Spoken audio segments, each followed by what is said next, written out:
Bueno, yo tenía miedo por mi salud, que tenía sí la diabetes, entonces eso me preocupaba o me impresionaba más porque estaba tenía alto colesterol, tenía high pressure, pues todo eso a mí me estaba impresionando porque podía ser que este es un estrés, ¿me entiendes? Que me podía caer porque si una persona resultaba enferma ahí sería a mí que primero que me iba a tocar.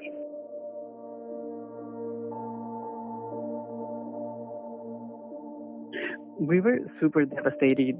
We were angry, annoyed, sometimes felt hopeless, that there was nothing else that we could do.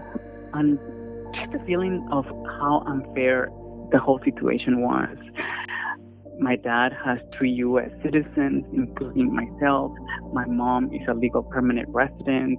And I had already submitted a petition for him so that he could fix his documentation, get his green card, and it had actually been approved by immigration. There was just a couple of more steps, but we didn't make it to those 2 steps, and then immigration arrested him. They eventually took him to the offices right here in Burlington, Massachusetts. They processed him there, and then they ended up moving him to the Plymouth County Correctional Facility. I kept calling immigration, asking the whereabouts of him, because I was really concerned for his health, because he has high blood pressure, he has diabetes, he has cholesterol. And then it was towards the beginning of him being at that facility that these news were coming out across the country that there were some cases in some of the prisons. So that's when we really, really started to get worried about him. My dad has shared with me that when he first arrived there, it was 150 individuals just in the unit where he was being held at. And then there was a press release that this facility, the Plymouth County Correctional Facility, that one of the employees there tested positive for COVID-19. So then we were like, oh my God, the government is asking everyone to stay home, to not have physical contact with other individuals. But meanwhile, my dad was out there amongst from 80 to 150 other individuals that you never know if they could potentially have something and be contagious. And we just didn't want him we wanted the best for him, and also we just wanted him back home. That's all we were asking.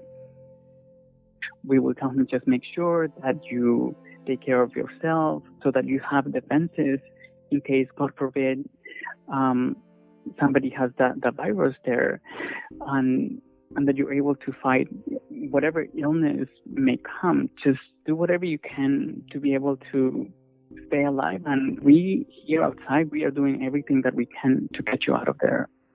Había estado hablando con mi hijo sobre mi caso y él me dijo que iba a buscar una asociación de luchar por mí para que me sacaran, y entonces él me dijo eso esa noche y así fue. And then I was waiting outside the immigration building built in Burlington for about 2 hours. They wouldn't even let me in. They said, please wait in your car. And then finally he came out, and I was just super happy to see him again. It was super hard not to be able to give him a hug.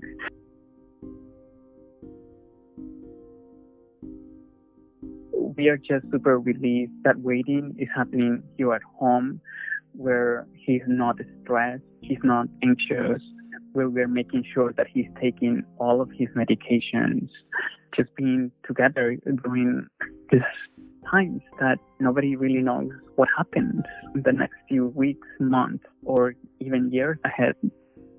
Yo estoy en mi casa, estoy en un cuarto aislado, tengo solo yo en mi propio cuarto, en mi baño, y porque por si un dado caso traje alguna enfermedad, tengo que estar en cuarentena para no contaminar a mi familia. I think that the whole thing highlights how easy it is for immigration to release detainees that have cases that are low priority, to allow them to go back home during these very uncertain times. And I'm not just like thinking about my dad, but like he has been telling me about the cases of his fellow detainees there, that it's so unfair for the others too. There are many other detainees there that should be allowed to go back home. Si no los hubiera tenido a ellos afuera, a saber qué hubiera pasado, exactamente cómo hubieran estado.